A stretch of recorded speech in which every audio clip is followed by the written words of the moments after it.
네, 여러분 안녕하십니까. 12월 26일 토요일 아침 매일 성경 묵상 함께 나누겠습니다. 12월 26일입니다. 베드로후서 3장 8절에서 18절까지 말씀인데 오늘 베드로후서 이 본문 마지막 이 장면을 우리가 함께 나누도록 하겠습니다. 그 중에서 8절과 9절을 제가 읽어드립니다. 사랑하는 자들아, 주께는 하루가 천년 같고 천년이 하루 같다는 이 한 가지를 잊지 말라. 주의 약속은 어떤 이들이 더디다고 생각하는 것 같이 더딘 것이 아니라 오직 주께서는 너희를 대하여 오래 참으사 아무도 멸망하지 아니하고 다 회개에 이르기를 원하시느니라. 아멘. 오늘 본문을 중심으로 사랑하는 자들아, 사랑하는 자들아 라는 제목으로 하나님의 말씀 증거하겠습니다. 노년의 베드로 사도는 이제 이 두 번째 편지인 베드로 후서를 마무리하면서 사랑하는 성도들에게 마지막 당부의 말들을 남기고 있습니다. 그것은 바로 주님의 오심이 임박했고 또 주님이 다시 오심이 아주 은밀하게 도둑같이 갑자기 임한다고 이야기하고 있습니다. 모든 사람이 알고 또 예정한 시간이 아닌 하나님의 때에 주님께서 다시 오신다고 말씀하고 있습니다. 우리는 어제 성탄절을 통해 예수님의 그 초림에 대해서 살펴봤습니다. 예수님의 오심과 또 예수님이 이 땅에 와서 우리 죄를 속하시고 죽으심에 대해서, 그것은 바로 예수님이 2020년 전에 이 땅에 오셔서 우리를 위해 행하셨던 일들이라면은 앞으로 오실 주님께서는 심판의 주님으로 또 믿는 자는 구원하시고 믿지 않는 자는 멸망에 처하게 하는 그런 왕으로서 통치권을 가지고 세상에 다시 오실 것이라고 이야기하는데요. 그것은 어느 날 어느 때가 될지 알지 못한다고 베드로 사도는 이야기하고 있습니다. 그래서 어떤 특정한 날짜를 잡고 주님이 재림하신다, 종말이 온다, 이런 것은 전부 거짓말이고 거짓 단체입니다. 성경을 통해서 날짜를 정해놓은 적이 없다고 말씀하셨고, 주님께서도 사람도 천사도 또 본인조차도 모른다, 오직 아버지께서 그 때와 시기를 알고 있다, 이렇게 말씀하실 정도로 주님의 다시 오심과 종말은 그 시간을 알 수가 없는데요. 그렇지만 우리가 주님 다시 오실 때까지 늘 종말론적 사고를 가지고 살아가는 것입니다.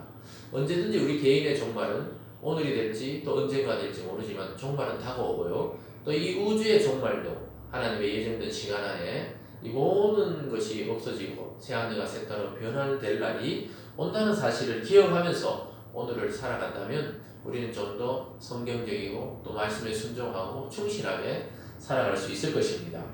그러면서 사랑을 듬뿍 담아서 오늘 본문에서 3-4번이나 계속해서 사랑하는 자들아, 사랑하는 자들아, 이렇게 베드로 사도가 호소하고 있는 것을 보게 됩니다. 마지막 사랑의 말들, 유언의 말을 남기고 있습니다. 오늘 첫 번째로는 오래 참으시기 때문에 바로 우리가 생각하는 것처럼 빠르게 오시지 않는다고 말씀하고 있습니다. 8절을 다시 보면요, 사랑하는 자가 주께는 하루가 천년 같고 천년이 하루 같다는 이 한 가지를 잊지 말라. 하나님의 시간 속에서 천년은 우리가 눈 깜빡하고 일어나는 그 하루에 불과하다는 것입니다. 그러니까 눈 깜빡하면 천년이 지나가요. 또 하루가 천년 같다는 것은 하루 사이에도 하나님이 작정하시려면 수만 가지 일이 일어나게 하고 또 없어지기도 하고 있게도 하신다는 것입니다. 우리가 창조 7일의 역사를 살펴볼 때 하나님이 이 세상에 빛을 만들 때 하루에 만드셨습니다. 또 바다와 공창을 만들 때도 그렇습니다. 사람을 만들 때, 짐승을 만들 때 하나님은 하루에 그 천년에 걸쳐서 인간이 만들어야 될 만한 그보다 더 큰 일들을 하루에도 하셨다는 것입니다. 그래서 우리는 천년이라 그러면 굉장히 긴 세월 같지만 여러분 사실 100세 되신 어르신이 10명 모여있으면 천년입니다. 간단하죠. 50살 드신 어른들이 10명 서 있으면 500년이 합쳐진 거랑 마찬가지입니다. 참 신기하죠. 또 30세 청년이 만약에 10명이 있으면 300년입니다. 합치면 300년 산 거잖아요. 그렇게 생각해보면 우리가 천년이 굉장히 긴 세월이지만 또 어떻게 보면 그렇게 긴 세월이 아니고 100년씩 10번을 살면 천년이 되는 것과 같습니다. 그렇게 보면은 이 시간이란 것은 우리의 감각과 다르게 하나님의 시간, 전 우주적이고 영원한 시간 속에서 천년이든 1년이든 하루든 동일한 시간 속에 살아간다는 것입니다. 그러면서 9절에 보면 주의 약속은 어떤 일이 더디다고 생각하는 것 같이 더딘 것이 아니라 오직 주께서는 너희에 대해서 오래 참으사 아무도 멸망하지 아니하고 다 회개에 이르기를 원한다. 왜 주님 다시 온다 하면서도 안 오시냐는 거예요. 빨리 이 악한 세상 심판하시고 믿는 자를 구원하시면 좋은데 왜 이렇게 안 오시냐. 그런데 베드로 사도는 하나님의 뜻은 우리가 생각하는 만큼 더디지 않지만 더 많은 사람을 구원하시려고 주님이 오는 걸 지체하고 있고 참고 있다고 이야기하고 있습니다. 참 중요한 하나님의 마음이 여기서 보여지고 있습니다. 하나님은 어떤 인간도 멸망이나 지옥 떨어지기를 원하지 않는다는 거예요. 그런데 끝까지 자기 죄에 휩싸여서 고집에 휩싸여서 돌아오지 않기 때문에 멸망하는 것이지, 하나님의 뜻은 한 사람이라도 더 구원하시려고 하루하루 이 멸망의 시간을 연장하고 계시다고 이야기하고 있습니다. 사랑하는 여러분, 잘 생각해 보십시오. 저와 여러분의 구원도 참 우리가 살아있을 때 주님 만나고 복음을 들었기 때문에 구원에 이르게 된 것이죠. 그래서 정말 우리도 누군가에게 하나님의 그 하루에 주어진 시간 속에 이 구원의 말을 전할 필요가 있습니다. 이 시간은 다시 오지 않기 때문에 지금 전해야 하는 것입니다. 아무도 멸망하지 아니하고 다 회개에 이르기를 원한다. 죄악에 빠진 인간이 깨닫고 다시 하나님과 관계가 회복되고 다 멸망하지 않고 구원에 이르기를 하나님의 마음은 그렇게 원하고 있기 때문에 멸망의 시간이 우리가 생각하는 것보다 더디은 것입니다. 왜냐하면 베드로 사도가 살 때 이미 그 사람들은 주님이 다시 오신다고 말씀하시기 때문에 며칠 뒤에 바로 오실 줄 알았어요. 아니면 몇 년 뒤에 바로 오실 줄 알았는데 왜 이렇게 안 오냐는 겁니다. 지금 2000년이 넘도록 안 오시냐는 거예요. 여러분, 그것은 하나님의 작정하시고 은혜를 통해 구원할 자들이 아직까지 이 세상에 남아있기 때문입니다. 우리는 이 일을 위해서 부름을 받은 것이죠. 오늘 두 번째로는 주님의 강림은 바로 새 창조의 역사라고 말씀하고 있습니다. 그러니까 하나님이 첫 하늘과 첫 세상을 창조하시는데 인간이 타락함으로 인해서 이것이 멸망에 이르게 되었는데, 하나님이 이 멸망받을 세상을 다 새롭게 할 날이 바로 주님이 강림하는 날이다, 다시 오는 날이다, 이렇게 말씀합니다. 10절입니다. 그러나 주의 날이 도둑같이 오리니 그날에는 하늘이 큰 소리로 떠나가고 물질이 뜨거운 불에 풀어지고 땅과 그 중에 있는 모든 일이 드러나리로다. 하늘이 그냥 큰 소리로 종이 말리듯이 떠나가고 이 땅이 불에 불타가 없어지고, 이런 날이 바로 주님이 오시는 날. 그것도 도둑같이 오신다, 이 말이 도둑으로 오신다는 게 아니고요. 도둑이 올 때 주인에게 알려줍니까? 집주인에게. 집주인 원래 와서 훔쳐가듯이 이 세상 사람들 다 잠든 것처럼 아무도 모를 때 주님이 이 세상에 온다는 거예요. 그래서 우리가 항상 깨어 있어라 할 때 이런 구절을 통해 우리는 깨닫게 됩니다. 주님이 오늘 오시더라도 또 당장 오시더라도 내가 주님을 믿는 믿음에서 흔들림 없이 서 있으라는 것이죠. 그러면서 11절에 이 모든 것이 이렇게 풀어지리니 너희가 어떤 사람이 되어야 마땅하냐. 거룩한 행실과 경건함으로 하나님의 날이 임하기를 바라보고 간절히 사모하라. 그날에 하늘이 불에 타서 풀어지고 물질이 뜨거운 불에 녹아지려니와 우리는 그의 약속대로 의가 있는 곳인 새하늘과 새 땅을 바라보도다. 아멘. 참 놀라운 위대한 약속의 말씀입니다. 하늘이 풀어지고 땅은 불에 타고 이 모든 것은 지나가고 또 사람들이 행한 일들이 하나님 앞에 다 심판받을 때 우리는 그의 약속대로 의가 있는 곳인 주님이 예비하신 새하늘과 새 땅을 바라보고 거기에 있게 된다고 말씀하고 있습니다. 여러분, 저와 여러분, 보이는 지금 이 세상과 이 땅이 다가 아니라는 거예요. 이 땅과 이 세상이 없어질 날이 옵니다. 그때 우리는 새로운 몸과 새로운 영혼과 또 새로운 환경에서 주님과 함께 영원히 살게 된다고 말씀하고 있습니다.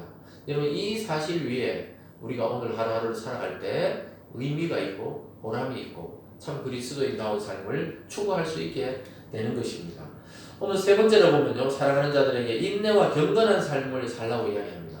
인내하면서 하나님 말씀에 거룩하게 순종하는 경건한 삶으로 나아가라고 요청하고 있습니다. 14절입니다. 그러므로 사랑하는 자들아 너희가 이것을 바라보다니 새하늘과 새 땅을 바라본다는 것이죠. 주 앞에서 점도 없고 흠도 없이 평강 가운데 나타나기를 힘쓰라.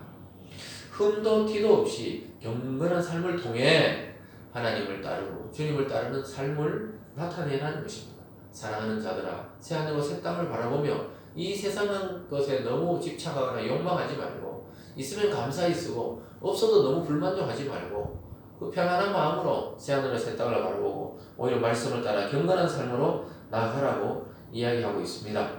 15절에 보면요. 또 우리 주의 오래 참으심이 구원이 된 줄 여기라. 우리가 사랑하는 형제 바울도 그 받은 지혜대로 너희에게 이같이 썼고 또 그 모든 편지에도 이런 일에 관하여 말하였을 때 그 중에 알기 어려운 것이 있으니 무식한 자들과 굳세지 못한 자들이 다른 성경과 같이 그것도 억지로 풀다가 스스로 멸망에 이르노니라. 바울이 쓴 편지 또 베드로가 쓴 성경 이 모든 것들을 이해하는 대로 그것에 대해서 어려운 것이 들어있기 때문에 그냥 이 멸망에 대한 것입니다. 또 종말에 대한 것은 어렵다는 거예요. 그 억지로 풀려고 하다가 멸망에 이른다 이렇게 말하고 있습니다. 그래서 우리는 하나님의 말씀을 마음대로 해석하지 말고 또 종말이 내일 온다 모레 온다 너무 이렇게 또 그런 게 두려움을 막 주면서 겁주듯이 하지도 말고 우리에게도 이 지구에도 종말이 오긴 오지만 우리는 하나님의 말씀을 따라 바르게 살면 새하늘과 새 땅에서 영광을 누리게 된다는 것만 기억하라는 것입니다. 그래서 우리에게 필요한 것은 무엇입니까? 이 세상을 이 고난의 때를 인내하는 인내의 마음과 또 말씀대로 살아가는 그 경건성을 유지하는 것이 더 중요한 우리의 과제입니다. 오늘 마지막으로 베드로 사도는 예수 그리스도를 아는 지식에서 자랑하라고 마지막으로 사랑하는 성도들에게 말씀하고 있습니다. 마지막 당부의 말도 역시 사랑입니다. 사랑하는 자들아, 사랑하는 자들아. 또 마지막에 그러므로 사랑하는 자들아. 17절입니다. 그러므로 사랑하는 자들아 너희가 이것을 미리 알았은즉 무고한 자들의 미혹에 이끌려 너희가 구생대에 떨어질까 삼가라 이렇게 말합니다. 무고한 자들 그러니까 하나님의 말씀에 마음대로 해석하고 지 마음대로 그냥 살아가는 그런 사람의 미혹에 이끌리지 말라고 말씀합니다. 부도덕하고 불의한 삶을 멀리하고 영적인 진보를 이룩하라고 이야기하면서 자랑하라고 이야기합니다. 18절입니다. 오직 우리 주 곧 그 주 예수 그리스도의 은혜와 그를 아는 지식에서 자라가라. 여러분 그래서 구원은 성령과 말씀의 은혜로 순식간에 우리가 구원의 자녀로 살아가게 되고 태어나게 되지만 자라는 게 필요해요. 성숙해야 된다는 겁니다. 얘가 엄마 뱃속에서 태어나서 물론 그도 인간이지만 아직 말도 못하고 스스로 서지도 못합니다. 자라가야 하듯이 신앙도 매일매일 말씀과 기도를 통해 자라가야 합니다. 옛 습관을 멀리해야 돼요. 옛 친구를 때로는 멀리해야 됩니다. 늘 영원히 관계를 끊으라는 것이 아니에요. 우리가 여전히 악한 습관을 그들과 공유하게 되고 그들의 또 자리에 머물게 되면 우리가 때가 묻게 됩니다.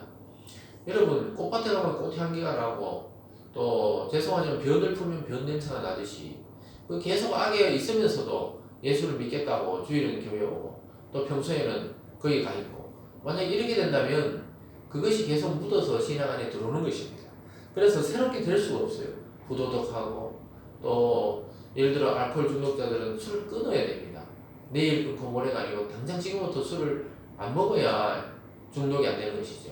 또 도박에 중독된 사람들도 그렇다고 그러더라고요. 손을 자르고 또 발가락을 잘라도 또 그 자르는 의족으로 가지고 또 의수를 가지고 또 도박에 가기도 하고 이게 중독이거든요.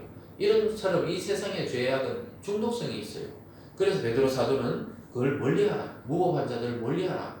성경에서 이 금하는 것들을 멀리하라는 거예요. 그래도 내 좋아하는 친구들이 거기 있는데 잠시 중단하고 하나님 말씀에 순종하라는 거예요. 그렇게 되면 어떻게 됩니까? 그리스도를 아는 지식에 자라가서 거기에 안 가도 아주 아름답고 또 아주 윤택한 삶을 누리게 되고 기쁨이 따로 있다는 것을 깨닫게 되는 것입니다. 사랑하는 여러분, 거짓 선생들과 거짓 또 무리들과 또 무법한 믿지 않는 자들의 그 유혹에 이끌리지 마시고 오직 굳세게 주님 안에 서서 영적으로 자라가고 성숙하는 그러한 저와 여러분의 삶이 되기를 주님의 이름으로 축원드립니다. 다시 한번 말씀드립니다.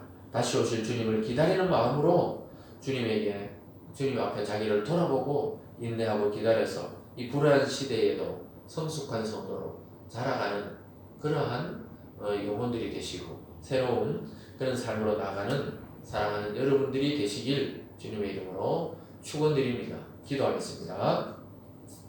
사랑의 하나님 아버지, 노년의 베드로 사도는 이렇게 마지막으로 당부합니다. 사랑하는 자들아, 이 세상의 것에 집착하지 말고 썩어지고 태워지고 또 종말에 없어질 이 세상의 것에 눈을 너무 고정하지 말고 우리 주님 계신 새하늘과 새 땅을 바라보며 오늘을 거룩하고 또 진실되게 살아가라고 말씀하고 있습니다. 특별히 미혹하는 자들이 많이 있습니다. 우리가 옛날 과거의 습관을 버리지 못하고 아직도 욕망에 사로잡히고 아직도 과거의 죄된 습관에 사로잡힌 그 모든 것을 오늘 끊어버리고 하나님 앞에 예수 그리스도의 성숙함처럼 자라갈 수 있는 우리의 신앙이 될 수 있도록 인도하여 주시옵소서. 감사드리며 예수님 이름으로 기도드리옵나이다. 아멘.